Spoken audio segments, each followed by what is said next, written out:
에 위반되는지 여부에 대해서 보겠습니다. 국회법은 부결된 안건을 같은 회기 중에 다시 발의할 수 없도록 규정하고 있습니다.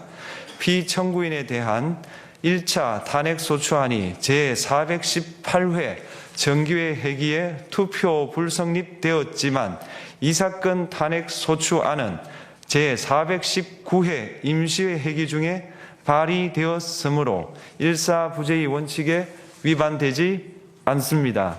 한편 이에 대해서는 다른 회기에도 탄핵소추안의 발의 횟수를 제한하는 입법이 필요하다는 재판관 정형식의 보충 의견이 있습니다.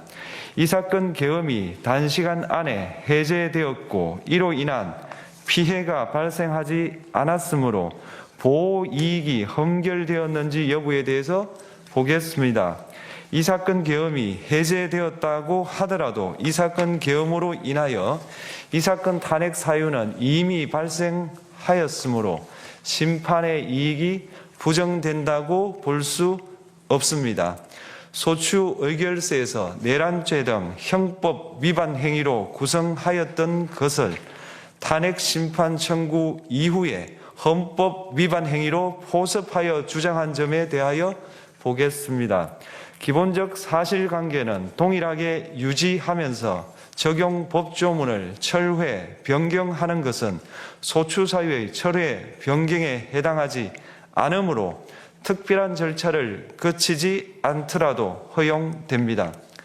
피청구인은 소추사유에 내란죄 관련 부분이 없었다면 의결 정족수를 충족하지 못하였을 것이라고 주장하지만 이는 가정적 주장에 불과하며 객관적으로 뒷받침할 만한 근거도 없습니다. 대통령의 지위를 탈취하기 위하여 탄핵소추권을 남용하였다는 주장에 대하여 보겠습니다. 이 사건 탄핵소추안의 의결 과정이 적법하고 피소추자의 헌법 또는 법률 위반이 일정 수준 이상 소명되었으므로 탄핵소추권이 남용되었다고 볼 수 없습니다. 그렇다면 이 사건 탄핵심판 청구는 적법합니다. 한편 증거법칙과 관련하여 탄핵심판 절차에서 형사소송법상 전문법칙을 완화하여 적용할 수 있다는 재판관 이미선, 김형두의 보충 의견과 탄핵심판 절차에서 앞으로는 전문법칙을 보다 엄격하게 적용할 필요가 있다는 재판관 김복형, 조한창의 보충 의견이 있습니다. 다음으로 피청구인이 직무집행에 있어 헌법이나 법률을 위반하였는지 피청구인의 법 위반 행위가 피청구인을 파면할 만큼 중대한 것인지에 관하여 살펴보겠습니다. 우선 소추 사유별로 살펴보겠습니다. 1. 이 사건 계엄 선포에 관하여 보겠습니다. 헌법 및 계엄법에 따르면 비상계엄 선포의 실체적 요건 중 하나는 전시, 사변 또는 이에 준하는 국가 비상사태로 저가 교전 상태에 있거나 사회 질서가 극도로 교란되어 행정 및 사법 기능의 수행이 현저히 곤란한 상황이 현실적으로 발생하여야 한다는 것입니다. 피청구인은 야당이 다수 의석을 차지한 국회의 이례적인 탄핵소추 추진, 일방적인 입법권 행사 및 예산삭감 시도 등의 전횡으로 인하여 위와 같은 중대한 위기사항이 발생하였다고 주장합니다.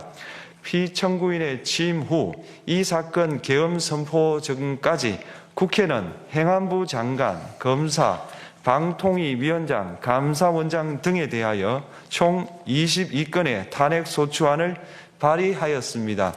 이는 국회가 탄핵소추 사유의 위헌, 위법성에 대해 숙고하지 않은 채 법 위반의 의혹에만 근거하여 탄핵심판 제도를 정부에 대한 정치적 압박 수단으로 이용하였다는 우려를 낳았습니다. 그러나 이 사건 계엄 선포 당시에는 검사 1인 및 방통위 위원장에 대한 탄핵심판 절차만이 진행 중이었습니다. 피청구인이 야당이 일방적으로 통과시켜 문제가 있다고 주장하는 법률안들은 피청구인이 제의를 요구하거나 공포를 보류하여 그 효력이 발생되지 않은 상태였습니다. 2025년도 예산안은 2024년 예산을 집행하고 있었던 이 사건 계엄 선포 당시 상황에 어떠한 영향을 미칠 수 없고 위 예산안에 대하여 국회 예결특위의 의결이 있었을 뿐 본회의의 의결이 있었던 것도 아닙니다. 따라서 국회의 탄핵소추, 입법, 예산안 심의 등의 권한 행사가 이 사건 계엄 선포 당시 중대한 위기 상황을 현실적으로 발생시켰다고 볼 수 없습니다.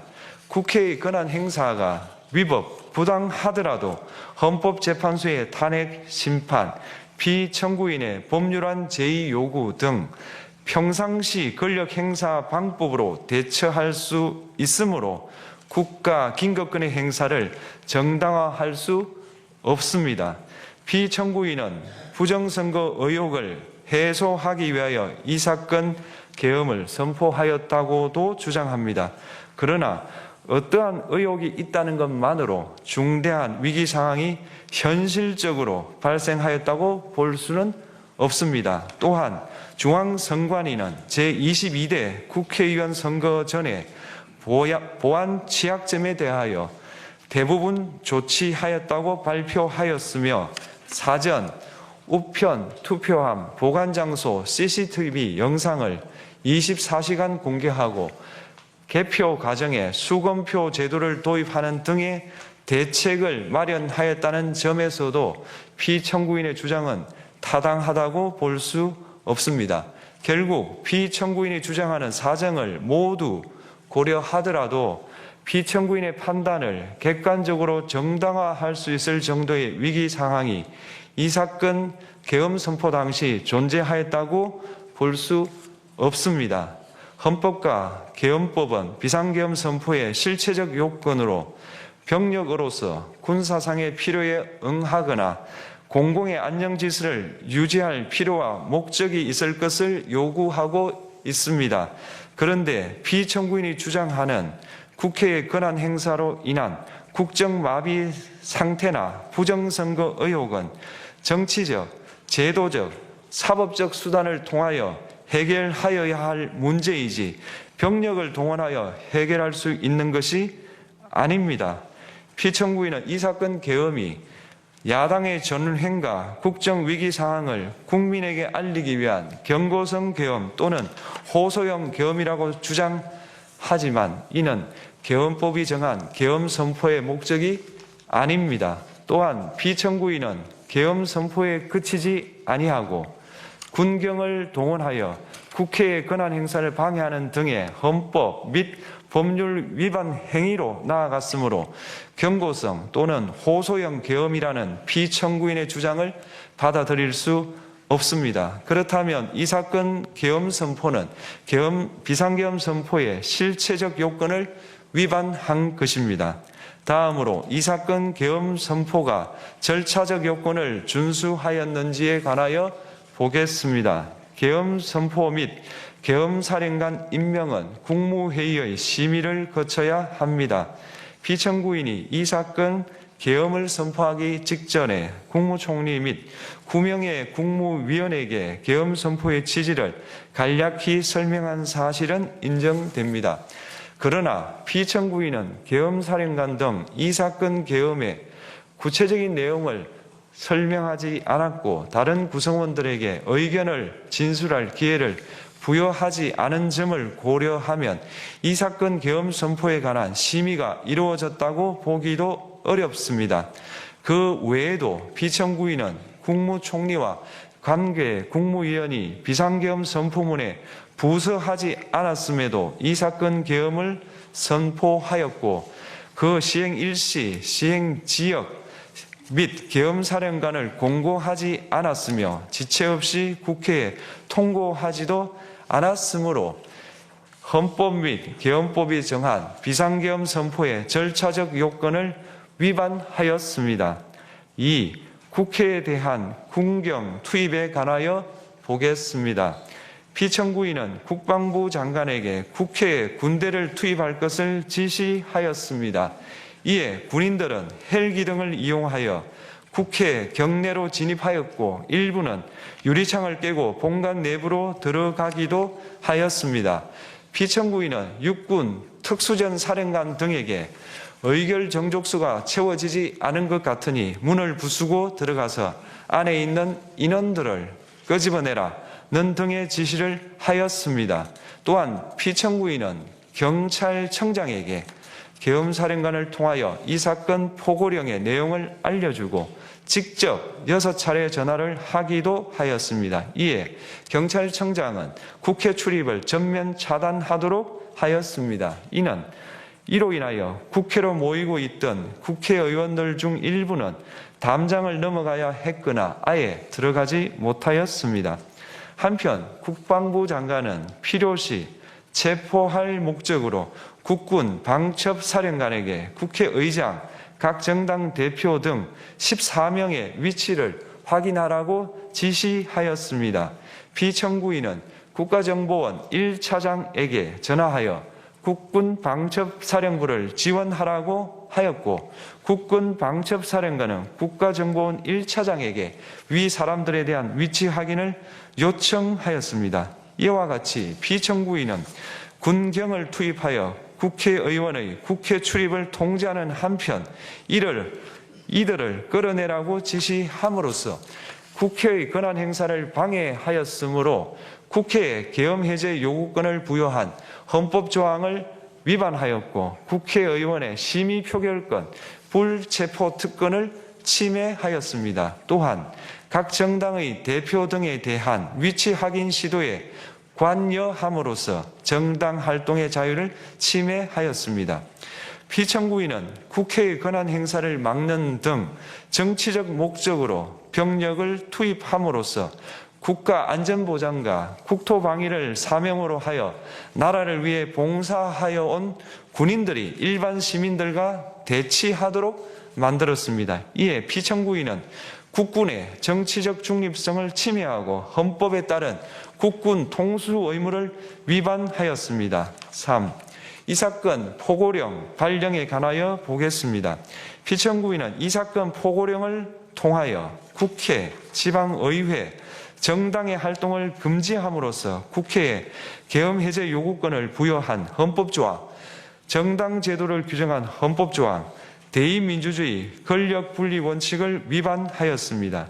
비상계엄 하에서 기본권을 제한하기 위한 요건을 정한 헌법 및 계엄법 조항, 영장주의를 위반하여 국민의 정치적 기본권, 단체 행동권, 직업의 자유를 침해하였습니다. 4. 중앙선관위에 대한 압수수색에 관하여 보겠습니다. 피청구인은 국방부 장관에게 병력을 동원하여 선관위의 전산 시스템을 점검하라고 지시하였습니다. 이에 따라 중앙선관위 청사에 투입된 병력은 출입 통제를 하면서 당직자들의 휴대 전화를 압수하고 전산 시스템을 촬영하였습니다. 이는 선관위에 대하여 영장 없이 압수수색을 하도록 하여 영장주의를 위반한 것이자 선관위의 독립성을 침해한 것입니다. 5. 법조인에 대한 위치 확인 시도에 관하여 보겠습니다. 앞서 말씀드린 바와 같이 피청구인은 필요시 체포할 목적으로 행해진 위치 확인 시도에 관여하였는데 그 대상에는 퇴임한 지 얼마 되지 않은 전 대법원장 및 전 대법관도 포함되어 있었습니다. 이는 현직 법관들로 하여금 언제든지 행정부에 의한 체포 대상이 될 수 있다는 압력을 받게 함으로 사법권의 독립을 침해한 것입니다. 지금까지 살펴본 피청구인의 법 위반 행위가 피청구인을 파면할 만큼 중대한 것인지 관하여 보겠습니다. 피청구인은 국회와의 대립사항을 타개할 목적으로 이 사건 계엄을 선포한 후 군경을 투입시켜 국회의 헌법상 권한 행사를 방해함으로써 국민 주권주의 및 민주주의를 부정하고 병력을 투입시켜 중앙선관위를 압수수색하도록 하는 등 헌법이 정한 통치구조를 무시하였으며 이 사건 포고령을 발령함으로써 국민의 기본권을 광범위하게 침해하였습니다. 이러한 행위는 법치국가 원리와 민주국가 원리의 기본 원칙들을 위반한 것으로 그 자체로 헌법 질서를 침해하고 민주공화정의 안정성에 심각한 위해를 끼쳤습니다. 한편 국회가 신속하게 비상계엄 해제 요구를 결의할 수 있었던 것은 시민들의 저항과 군경의 소극적인 임무 수행 덕분이었으므로 이는 피청구인의 법 위반에 대한 중대성 판단에 영향을 미치지 않습니다. 대통령의 권한은 어디까지나 헌법에 의하여 부여받은 것입니다. 피청구인은 가장 신중히 행사되어야 할 권한인 국가 긴급권을 헌법에서 정한 한계를 벗어나 행사하여 대통령으로서의 권한 행사에 대한 불신을 초래하였습니다. 피청구인이 취임한 이래 야당이 주도하고 이례적으로 많은 탄핵 소추로 인하여 여러 고위공직자의 권한 행사가 탄핵 심판 중 정지되었습니다. 2025년도 예산안에 관하여 헌정사상 최초로 국회 예산결산특별위원회에서 정액 없이 감액에 대해서만 야당 단독으로 의결하였습니다. 피청구인이 수립한 주요 정책들은 야당의 반대로 시행될 수 없었고 야당은 정부가 반대하는 법률안들을 일방적으로 통과시켜 피청구인의 제2 요구와 국회의 법률안 의결이 반복되기도 하였습니다. 그 과정에서 피청구인은 야당의 전횡으로 국정이 마비되고 국익이 현저히 저해되어 가고 있다고 인식하여 이를 어떻게든 타개하여야만 한다는 막중한 책임감을 느끼게 되었을 것으로 보입니다. 피청구인이 국회의 권한 행사가 권력 남용이라거나 국정 마비를 초래하는 행위라고 판단한 것은 정치적으로 존중되어야 합니다. 그러나 피청구인과 국회 사이에 발생한 대립은 일방의 책임에 속한다고 보기 어렵고 이는 민주주의 원리에 따라 해소되어야 할 정치의 문제입니다. 이에 관한 정치적 견해의 표명이나 공적 의사결정은 헌법상 보장되는 민주주의와 조화될 수 있는 범위에서 이루어져야 합니다. 국회는 소수 의견을 존중하고 정부와의 관계에서 관용 그리고 자제를 전제로 대화와 타협을 통하여 결론을 도출하도록 노력하였어야 합니다. 피청구인 역시 국회의 대표인 국회를 협치의 대상으로 존중하였어야 합니다. 그럼에도 불구하고 피청구인은 국회를 배제의 대상으로 삼았는데 이는 민주정치의 전제를 허무는 것으로 민주주의와 조화된다고 보기 어렵습니다. 피청구인은 국회의 권한 행사가 다수의 횡포라고 판단했다 하더라도 헌법이 예정한 자구책을 통해 견제와 균형이 실현될 수 있도록 하였어야 합니다. 피청구인은 취임한 때로부터 약 2년 후에 치러진 국회의원 선거에서 피청구인이 국정을 주도하도록 국민을 설득할 기회가 있었습니다. 그 결과가 피청구인의 의도에 부합하지 않더라도 야당을 지지한 국민의 의사를 배제하려는 시도를 하여서는 안 되었습니다. 그럼에도 불구하고 피청구인은 헌법과 법률을 위반하여 이 사건 계엄을 선포함으로써 국가 긴급권 남용의 역사를 재현하여 국민을 충격에 빠뜨리고 사회, 경제, 정치, 외교 전 분야의 혼란을 야기하였습니다. 국민 모두의 대통령으로서 자신을 지지하는 국민을 초월하여 사회 공동체를 통합시켜야 할 책무를 위반하였습니다. 군경을 동원하여 국회 등 헌법기관의 권한을 훼손하고 국민의 기본적 인권을 침해함으로써 헌법소의 책무를 저버리고 민주공화국의 주권자인 대한국민의 신임을 중대하게 배반하였습니다. 결국 피청구인의 위법 행위는 국민의 신임을 배반한 것으로 헌법 소의 관점에서 용납될 수 없는 중대한 법 위반 행위에 해당합니다.